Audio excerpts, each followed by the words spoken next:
ಅದನ್ನು ನಿಗದಿ ಮಾಡೋರು ಯಾರು? ಪ್ರತಿ ವರ್ಷ ಕೇಂದ್ರ ಸರ್ಕಾರದವರು. ಅದಕ್ಕೆ ಸಂಬಂಧಪಟ್ಟ ಮಂತ್ರಿ ಯಾರು? Mister Prahlad Joshi. Mister Prahlad Joshi. Ethanol ಹಂಚಿಕೆ ಮಾಡೋರು ಯಾರು?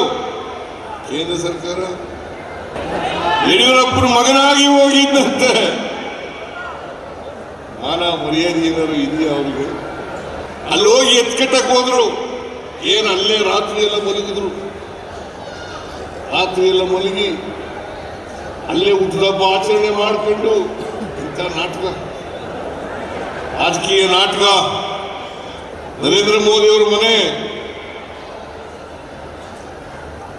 ಅಮಿತ್ ಶಾ ಮನೆ, ಪ್ರಹ್ಲಾದ್ ಜೋಶಿ ಮನೆ, ಅಲ್ಲಿ ಮಲಗಬೇಕಾಗಿತ್ತು. ಎನ್ ಟಿ ಶ್ರೀನಿವಾಸರವರಿಗೆ ಆಶೀರ್ವಾದ ಮಾಡಿದ್ದೀರಿ, ತುಕಾರಾಮ್ ಅವರಿಗೆ ಆಶೀರ್ವಾದ ಮಾಡಿದ್ದೀರಿ. ನಾವು ನಮ್ಮ ಪಕ್ಷ ಚಿರಋಣಿಯಾಗಿರುತ್ತದೆ ಅಂತಕ್ಕಂಥ ಮಾತುಗಳನ್ನು ಹೇಳಲಿಕ್ಕೆ ಬಯಸ್ತಾ ಇದ್ದೀವಿ. ಮುಂದಿನ ಚುನಾವಣೆಯಲ್ಲೂ ಕೂಡ ನೀವು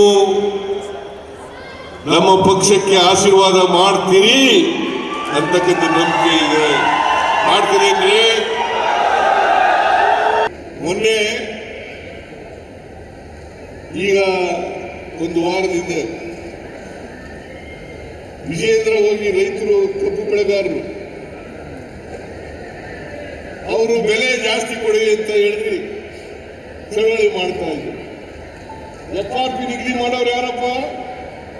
ಹೆಸರು ಟವಲ್ ನಾವಲ್ಲ, ಕೇಂದ್ರದವರು. Fair and remunerative price, fair and remunerative price. ಅದನ್ನು ನಿಗದಿ ಮಾಡೋರು ಯಾರು? ಪ್ರತಿ ವರ್ಷ ಕೇಂದ್ರ ಸರ್ಕಾರದವರು. ಅದಕ್ಕೆ ಸಂಬಂಧಪಟ್ಟ ಮಂತ್ರಿ ಯಾರು? ಮಿಸ್ಟರ್ ಪ್ರಹ್ಲಾದ್ ಜೋಶಿ. ಮಿಸ್ಟರ್ ಪ್ರಹ್ಲಾದ್ ಜೋಶಿ ಅವರು ಹೇಳ್ತಾರೆ, ನಾವು ರೈತರು ಮಾಡ್ತಕ್ಕಂಥ ವ್ಯವಸಾಯ, ಅದರ ಖರ್ಚು, ಗೊಬ್ಬರ ಅವೆಲ್ಲ ಹಾಕಿ ಬೆಳೆಸ್ತಾರೆ ಕಬ್ಬನ್ನ. ಆ ಕಬ್ಬು ಬೆಳೆಸ್ತಕ್ಕಂಥದ್ದನ್ನ ಲೆಕ್ಕ ಹಾಕಿ ರೈತರು ಕೋಜನ್ ಮಾಡ್ತಾರೆ. ಆಮೇಲೆ ಎಂಥದ್ದು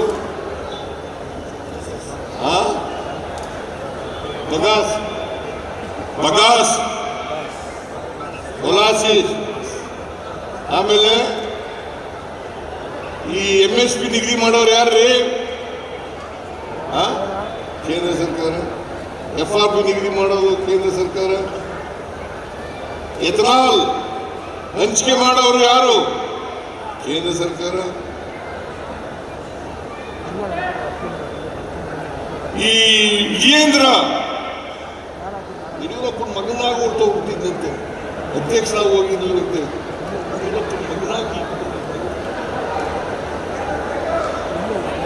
ಯಡಿಯೂರಪ್ಪನ ಮಗನಾಗಿ ಹೋಗಿದ್ದಂತೆ. ಮಾನ ಮರ್ಯಾದೆ ಏನಾದ್ರು ಇದೆಯಾ ಅವರಿಗೆ? ನಾಚಿಕೆ ಏನಾದ್ರು ಇದೆಯಾ? ಅಲ್ಲಿ ಹೋಗಿ ಎತ್ಕಟ್ಟಕ್ಕೆ ಹೋದ್ರು. ಏನು ಅಲ್ಲೇ ರಾತ್ರಿ ಎಲ್ಲ ಮಲಗಿದ್ರು. ರಾತ್ರಿ ಎಲ್ಲ ಮಲಗಿ ಅಲ್ಲೇ ಹುಟ್ಟುಹಬ್ಬ ಆಚರಣೆ ಮಾಡಿಕೊಂಡು ಇಂಥ ನಾಟಕ, ರಾಜಕೀಯ ನಾಟಕ. ರಾಜಕೀಯ ನಾಟಕ ಮಾಡಿ ರೈತರೆಲ್ಲ ಎತ್ಕಟ್ಟಿದ್ರು. ನೋಡಿ, ಕೇಂದ್ರ ಸರ್ಕಾರದ ಅಲ್ಲಿ ನರೇಂದ್ರ ಮೋದಿ ಅವರು ಪ್ರಹ್ಲಾದ್ ಜೋಶಿ ಅವ್ರ ಮನೆಗೆ ಹೋಗಿ ಮಲಗಬೇಕಾಗಿತ್ತು. ಹೋಗಿ ಎಲ್ಲಿ ಮಲಗಬೇಕಾಗಿತ್ತು? ನರೇಂದ್ರ ಮೋದಿ ಅವರ ಮನೆ, ಅಮಿತ್ ಶಾ ಮನೆ, ಪ್ರಹ್ಲಾದ್ ಜೋಶಿ ಮನೆ, ಅಲ್ಲಿ ಮಲಗಬೇಕಾಗಿತ್ತು. ಅಲ್ಲೆಲ್ಲೂ ಮಲಗಿದ್ದೇನೆ, ಇಲ್ಲಿ ಬಂದು ಮಲಿಕ. ಇಲ್ಲಿ ರೈತರು ಚಳವಳಿ ಮಾಡ್ತಾ ಇದ್ದಾರೆ, ಅಲ್ಲೋ ಮಲಿಕೊಳ್ಳೋದು. ಅದಕ್ಕೆ ನಾನು ರೈತರೆಲ್ಲ, ಶುಗರ್ ಫ್ಯಾಕ್ಟರಿಯವರೆಲ್ಲ ಕರೆದೆ, ಮೀಟಿಂಗ್ ಮಾಡಿದೆ. ಮೀಟಿಂಗ್ ಮಾಡಿ 1 ಟನ್ ಕಬ್ಬಿಗೆ 3,300 ರೂಪಾಯಿ.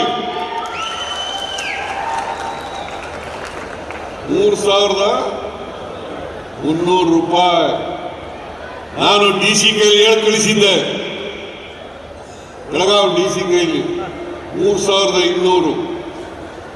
ಆಮೇಲೆ ಅದರ ಮೇಲೆ 100 ರೂಪಾಯಿ ನಾನು ಫ್ಯಾಕ್ಟರಿ ಅವರಿಗೆ 50 ರೂಪಾಯಿ ಕೊಡಿ, ಸರ್ಕಾರದಿಂದ 50 ರೂಪಾಯಿ ಕೊಡ್ತೀವಿ, 100 ರೂಪಾಯಿ ಕೊಡ್ತೀವಿ ಅಂತೇಳಿ ಇತ್ಯರ್ಥ ಮಾಡಿದೆ. ಪಾಪ ರೈತರೆಲ್ಲ ಖುಷಿಯಾಗಿದ್ದಾರೆ. ತುಕಾರಾಮ್ ಪರವಾಗಿ ಓಟ್ ಕೇಳಕ್ ಬಂದಿದ್ದೆ, ನಿನ್ ಪರವಾಗಿ ಓಟ್ ಕೇಳಕ್ ಬಂದಿದ್ದೆ, ಶ್ರೀನಿವಾಸ್ ಪರವಾಗಿ ಓಟ್ ಕೇಳಕ್ ಬಂದಿದ್ರಿ, ತುಕಾರಾಮ್ ಪರವಾಗಿ ಓಟ್ ಕೇಳಕ್ ಬಂದಿದ್ದೆ. ನೀವು ಎರಡೂ ಚುನಾವಣೆಯಲ್ಲಿ, ವಿಧಾನಸಭಾ ಚುನಾವಣೆ ಮತ್ತು ಲೋಕಸಭಾ ಚುನಾವಣೆಯಲ್ಲಿ ನಮ್ಮ ಪಕ್ಷಕ್ಕೆ ಆಶೀರ್ವಾದ ಮಾಡಿದ್ದೀರಿ. NT ಶ್ರೀನಿವಾಸರವರಿಗೆ ಆಶೀರ್ವಾದ ಮಾಡಿದ್ದೀರಿ, ತುಕಾರಾಮ್ ಅವರಿಗೆ ಆಶೀರ್ವಾದ ಮಾಡಿದ್ದೀರಿ. ನಾವು ನಮ್ಮ ಪಕ್ಷ ಚಿರಋಣಿಯಾಗಿರುತ್ತದೆ ಅಂತಕ್ಕಂಥ ಮಾತುಗಳನ್ನು ಹೇಳಲಿಕ್ಕೆ ಬಯಸ್ತಾ ಇದ್ದೀನಿ. ನಾನು ಇನ್ನೂ 2.5 ವರ್ಷ ನಮ್ಮ ಪಕ್ಷ ಅಧಿಕಾರದಲ್ಲಿರ್ತದೆ. ನಾನು ಇವತ್ತು ಹೇಳ್ತೀನಿ, ಮುಂದಿನ ಚುನಾವಣೆಯಲ್ಲೂ ಕೂಡ ನೀವು